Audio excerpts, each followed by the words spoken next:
Today's quest is to teach you about neurodiversity. What is neurodiversity? What does it mean to be neurodivergent? And how do you find your strengths while accommodating your weaknesses? Welcome, adventurers. My name is Sierra Grandy. If we haven't met before, I make quests out of my life.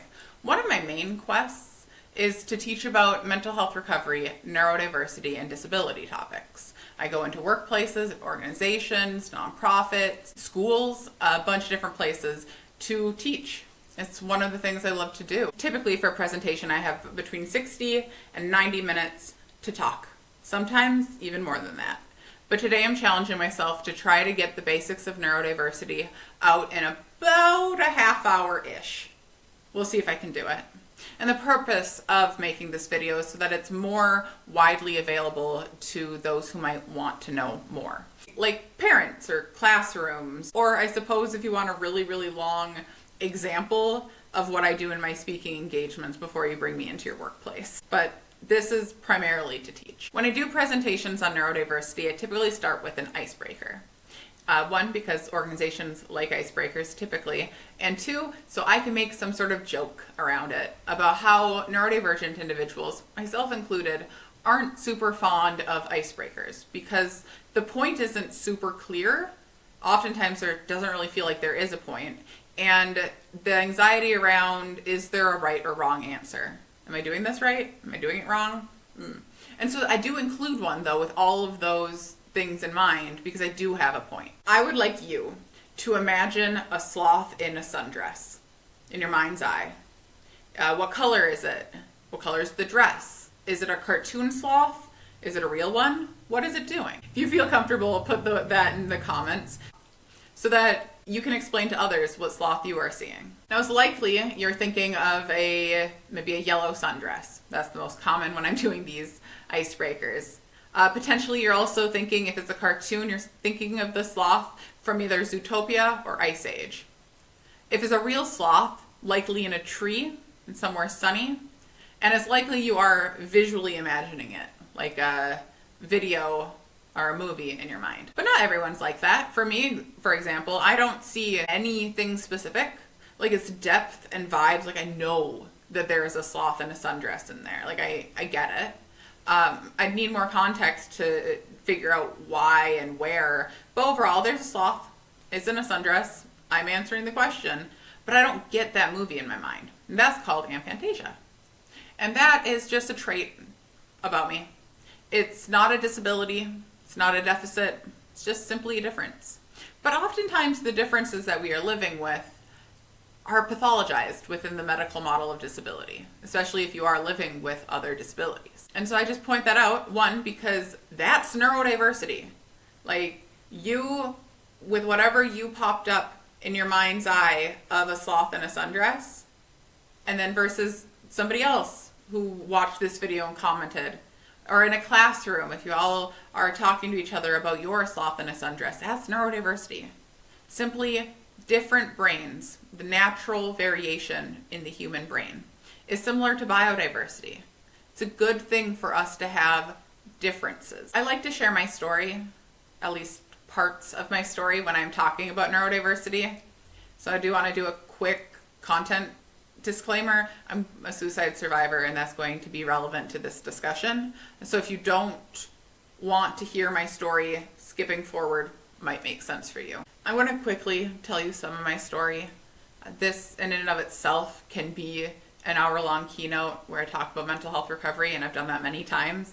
And so trying to condense it into something that is useful and isn't trivializing any of my experiences is difficult, but possible. So let's try it. So let's talk a little bit about my backstory.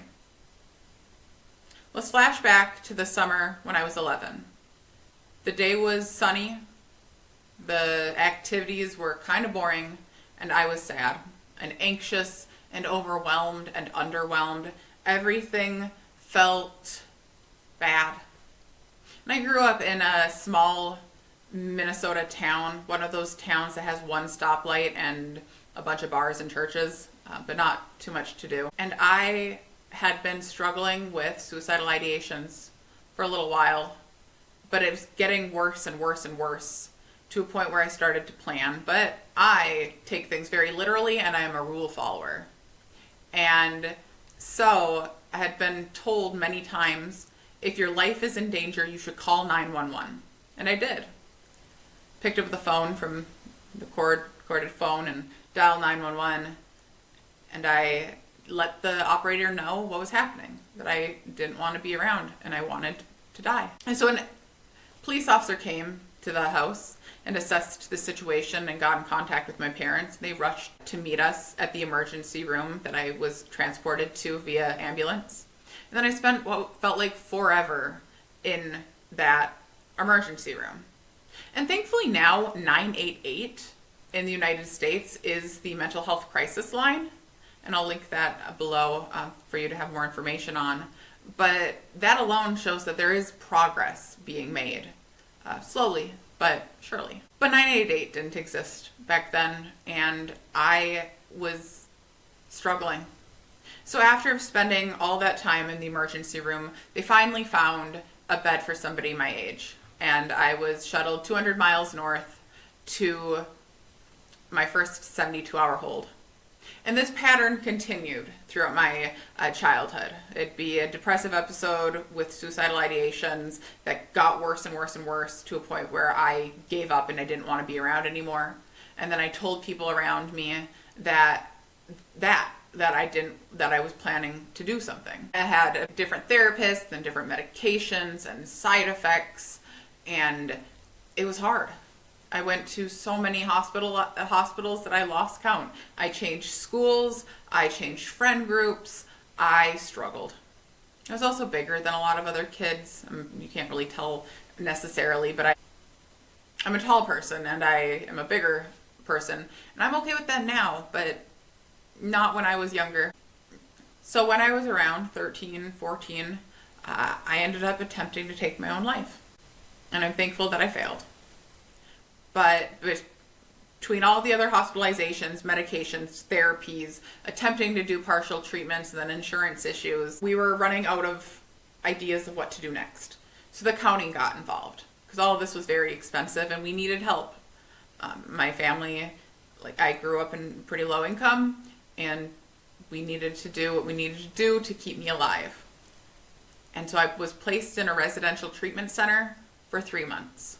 There I was diagnosed with borderline personality disorder, which spoiler alert, I do not live with. But back then, they were trying to make sure that I got a diagnosis so insurance could cover things, and just trying to make sense of everything. I had a difficult time with changes in routines and socializing and with relationships and with impulse control. I misread social cues in ways that probably seemed attention seeking when really it was just I didn't know what I didn't know. And I felt like I was the craziest of the sane people and the most sane of the crazy people, which is not inclusive language. It's more this angsty adolescent view of what I was going through. And getting diagnosed with personality disorder is wild in young adult life because is puberty not a personality disorder? And that is a joke. There's criteria for personality disorders, but DBT helped, which is dialectical behavioral therapy. It explicitly taught me certain skills that I'm really grateful for. I got out of that residential treatment and then I stabilized for a little while and then I'd end up in the same cycle of getting hospitalized again. But this time in my teenage years, I started to develop chronic pain that has never went away. I've tried medications for that. I've been told it's all in my head. You should try yoga, all these things. And it was a lot. I mean, it still is. I still am disabled, but it was hard.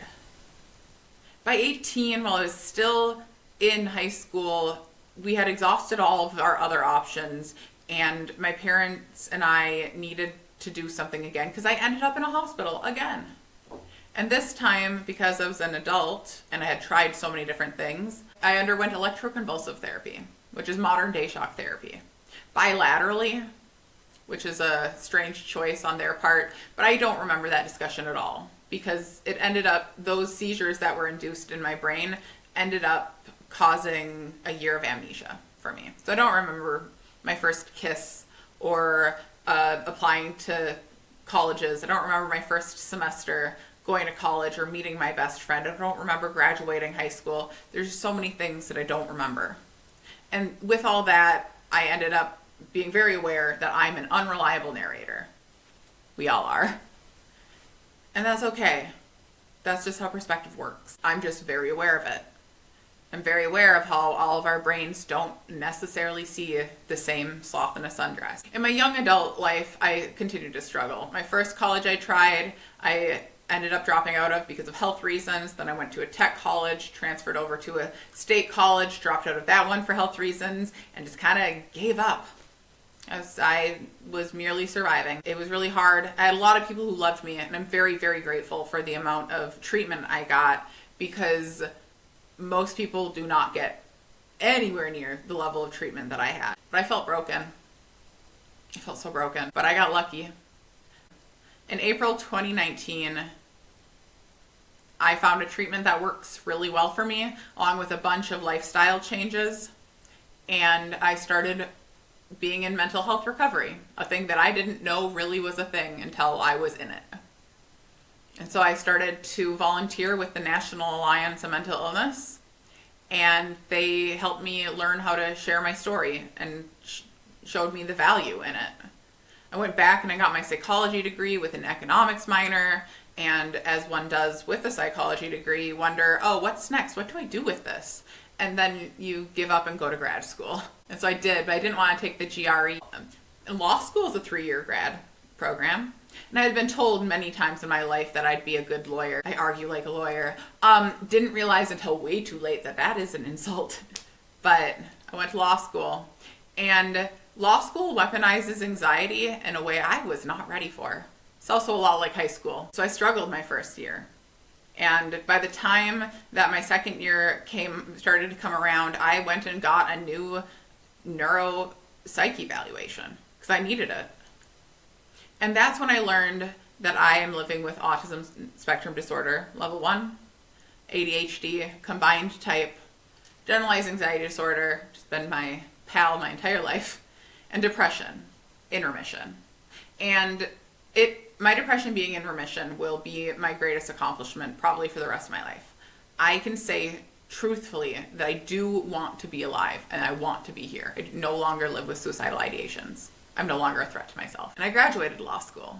And I also got, I went on a side quest and got an international and comparative tax law master's degree where I looked at how the American tax system is taxing on neurodivergent individuals and what could make that more accessible.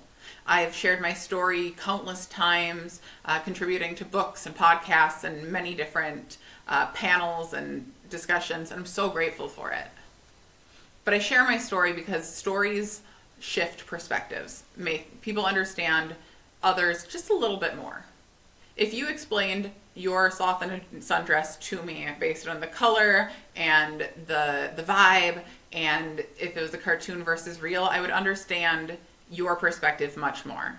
I wouldn't be able to really see the sloth in a sundress in the way you do, but I'd be able to understand more. And that is why our stories are so important.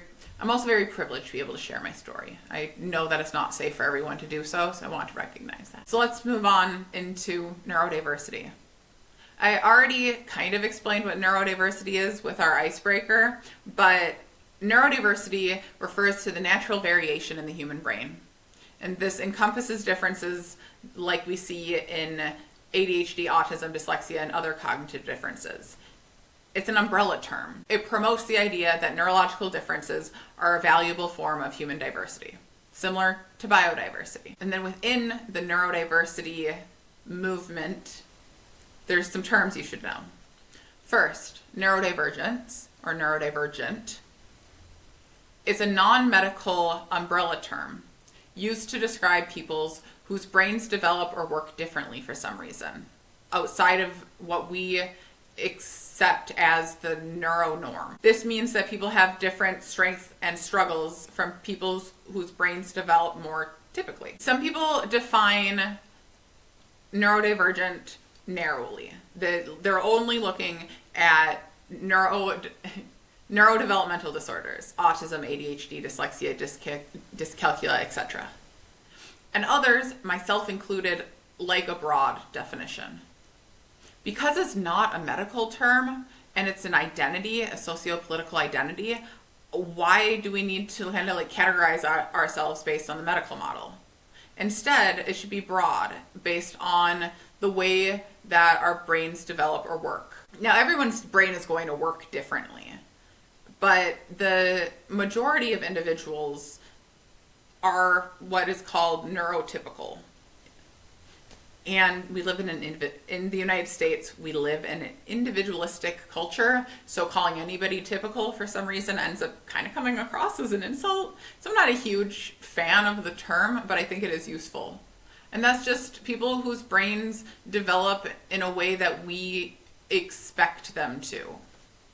They have their own strengths and weaknesses just like anyone else because of personalities and circumstances, but they aren't living with a disability that is connected to their brains, typically. And neurodiverse is a label for a group that has a diversity in the neurotypes represented.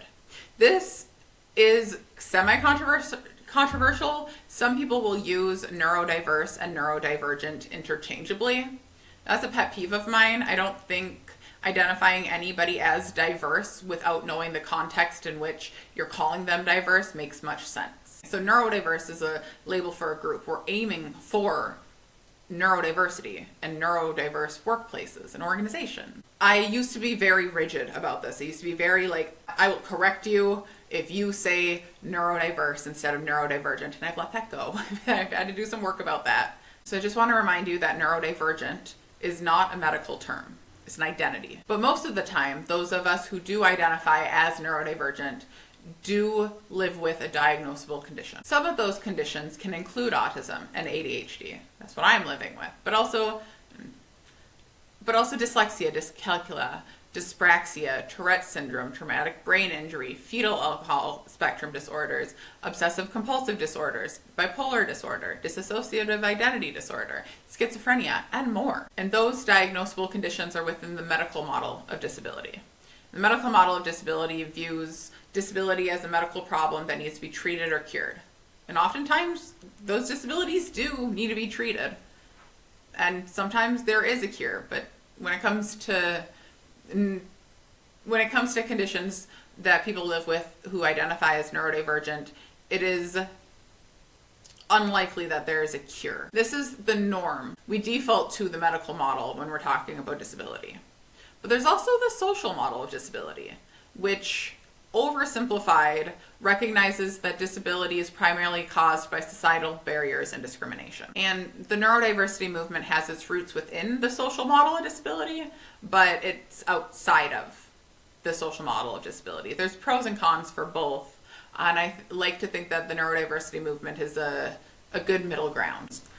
And people's experience of being neurodivergent is going to depend greatly based on their other social categorizations.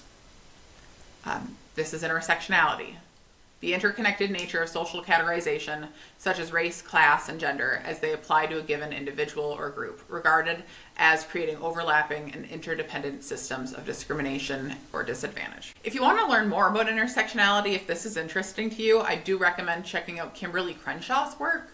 I'll put a link below. So now, let's talk about strengths versus weaknesses.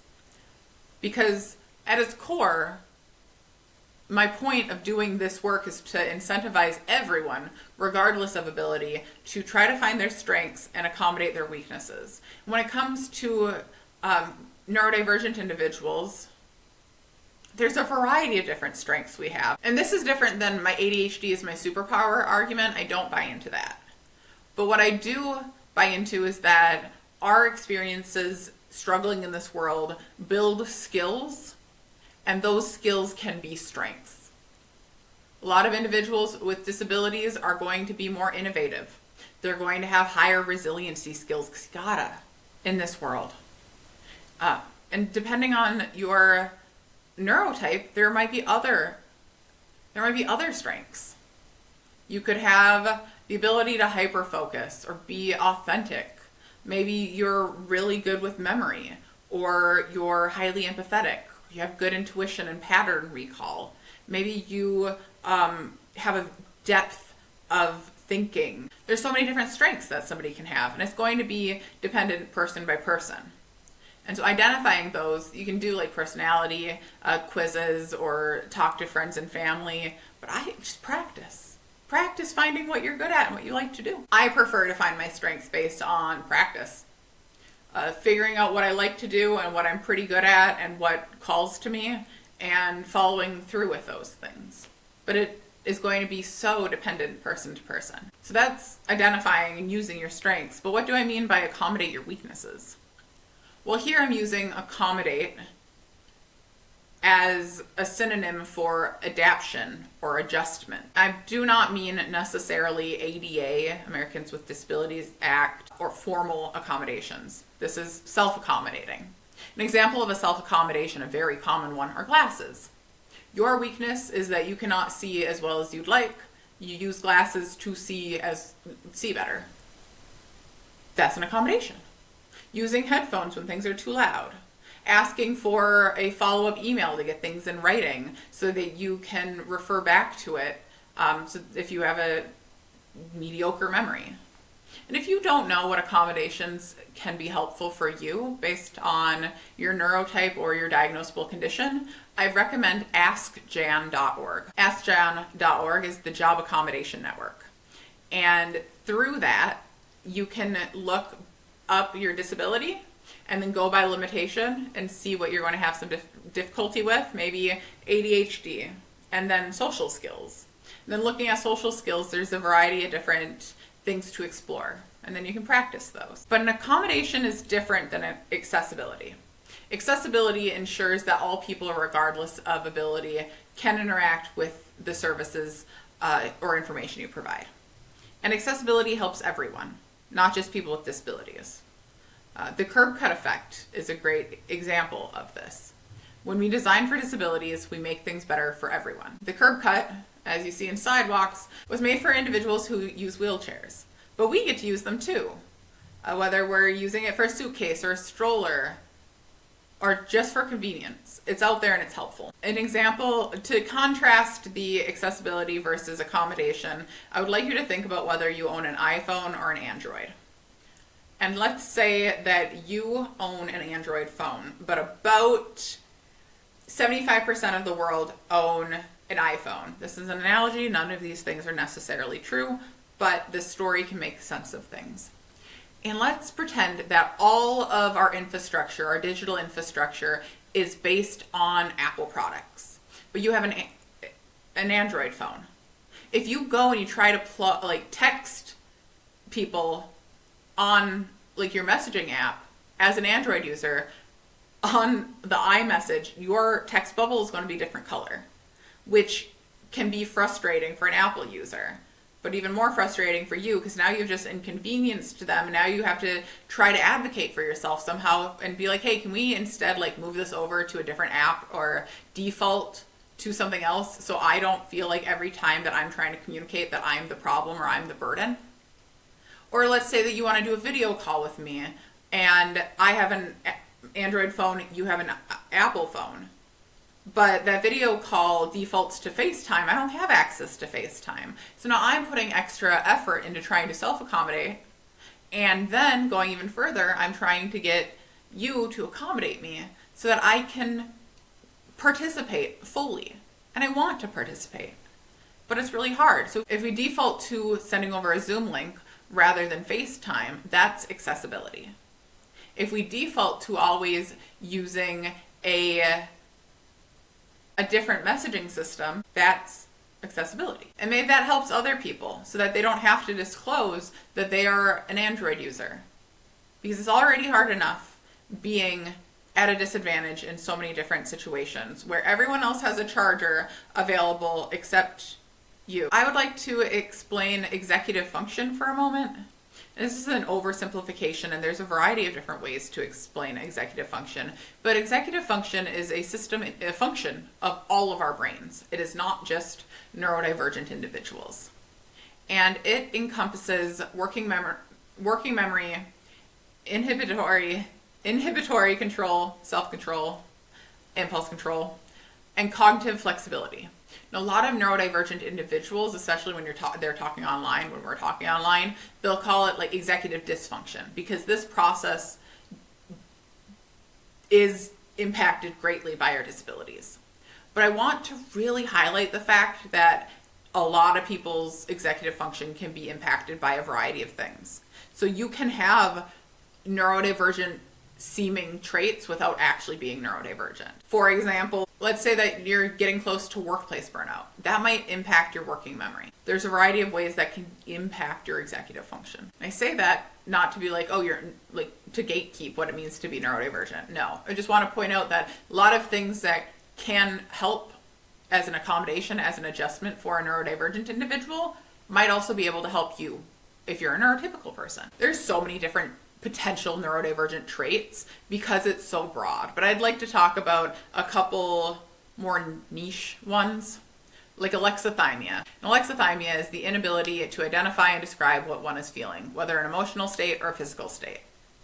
I deal with this a lot. This is when I can feel in my body that there is a big feeling, but I don't know what it is or why. And then several days later, I'll be like, oh, that was because I was angry.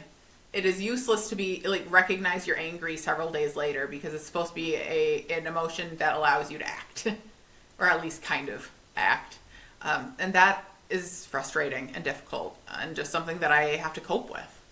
And the same with not knowing when I'm hungry. That can be impacted here. So some suggestions on how to accommodate yourself or others would be: one, checking in if like your student, child, client, colleague, or yourself needs a break after a moment that may typically be overwhelming or like a lot.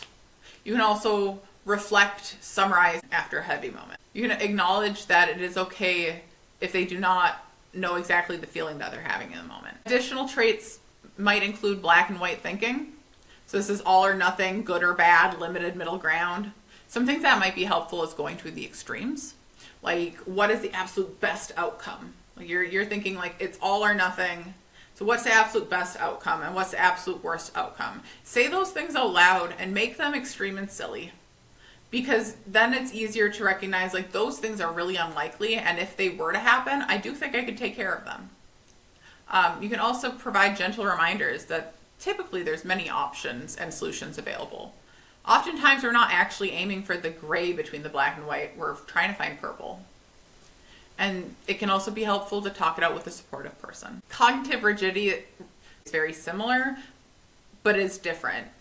I like to think of like cognitive rigidity as a wider like umbrella, and then under cognitive rigidity is black and white thinking, among other things. And it's difficulty in shifting thinking or adapting to new perspectives. One thing would be explain things clearly and assume that they will likely be taken literally. For example, Amelia Bedelia. Do you remember Amelia Bedelia, the children's book character? She would always take idioms literally. And she really wanted to help out and work. She was a maid, I believe. And one of the stories, they asked her to dress the turkey for Thanksgiving. And so she did. She even put it in the nicest box possible. She wanted to help, but she didn't understand what she didn't understand. And so if they had literally told her what they wanted, rather than using an idiom, that could have helped. Might have helped. Also, with the cognitive rigidity, it can be helpful to roadmap the plan so somebody knows what is supposed to happen, and then also add in areas of flexibility to readjust. And it's a practiced skill, and each individual this impacts is going to be different. Across the board, just because you know one neurodivergent person, that means you just know one neurodivergent person. Working memory is another area that is impacted for some neurodivergent individuals. This is difficulty with tasks such as planning, problem solving, organization, time management. There's a lot of things that can be helpful, but it's going to be person to person. Using organizational tools or apps, regular check-ins or reminders, getting clear deadlines, getting written instructions, getting some sort of ADHD or time management coach, getting somebody to help with your task prioritization. Those are all quite helpful. For me, I have a personal assistant, and her and I body double, and like we write down all the things that I want to be doing, and then she helps me prioritize it, because I have a difficult time figuring out what's actually the most important thing. Impulsiveness is another one. Being unable to control your attention, behaviors, thoughts, or emotions, and then having that override. This is also like distractibility. Some suggestions I have for this, if you're recognizing within yourself or others that you continuously are getting distracted, or you're following your impulses, set aside some time to work on the task. Ask for help as soon as you can. Make it interesting, novel, challenging, or urgent, which is something that is within the ADHD field. There's a lot of discussion around that. For me, as you've seen in the very beginning of this video, I make things into quests. It's very helpful, because otherwise my impulsiveness and distractibility is even worse. But I am not perfect about any of this. Another one is rejection sensitivity. This is the tendency to anxiously expect, readily perceive, and intensely react to rejection. This is like, for example, if you were to get some feedback from a friend about your actions, but you're not used to them giving feedback to you, if you deal with rejection sensitivity, you may take that as a personal attack. So it's not, oh, they didn't like my action. It's, oh, they didn't like me. I must be wrong, and then a spiral. With that, something that can help is the story I'm telling myself. Like, just tell the other person about the story you're telling yourself, and potentially they will explain, like, no, I wasn't like meaning to shame you. I was letting you know a boundary. Practice just getting rejected. Exposure therapy. I do rejection quests where I go out and I try to get rejected. The two rules though with that is, one, it must be an opportunity that I am reasonably qualified for, and two, I must want it. And so then I can go and try to get rejected, and if I get rejected, I've won. I get to reward myself, and I get a little reminder that getting rejected is not the end of the world. And if I don't get rejected and I get the opportunity, I lose the quest, but I get the opportunity. It works well for me. And also, this might show up as people-pleasing or perfectionism. So some people will try to make everything perfect so they don't have to feel the shame of being rejected. Another option is to point out the inherent worthiness of yourself, your colleague, your client, your child as a person. It's like explicitly letting them know, hey, I am not rejecting you as a person. I'm not insulting you as a person. I'm trying to provide feedback, because we're a team. The problem is X, and your attempt at fixing X did not meet what I was hoping for it to meet. How can together we fix that? And finally, at least on the list of the ones I have, there's so many other traits out there, but sensory sensitivities. This is very common within the autistic community, such as myself, but across the board, a lot of sensory sensitivities out there. And this can be heightened or altered responses to sensory information. For me, sound is a huge, too loud of a sound is painful, physically painful for me. So headphones, or bringing earplugs, finding places to go to get away from other people or other sounds. Additionally, sometimes the sensory sensitivity is that I don't have enough sensory input. And so using fidget tools or movement breaks, or having something to do while listening, like coloring or knitting, can be really helpful. And so it is suggested to try to create as much space as possible for understanding that people's experiences are going to be different than yours, even with sound or the ways things smell. Like, how something smells to you is probably different than how it smells to me. Just like how you imagine something, it's going to be different than how I imagine something. And that is okay, because that's the beauty of neurodiversity. So I probably failed at my quest of trying to keep this under 30 minutes. And it's going to be a great learning curve for me to try to figure out how to edit this effectively and efficiently. But I appreciate your time and your attention. If you have questions, please feel free to put them below. And if you feel like it, feel free to subscribe if you like gamification quest type content. And whatever quest you are on, I'm proud of you for going on it. I'll see you next time.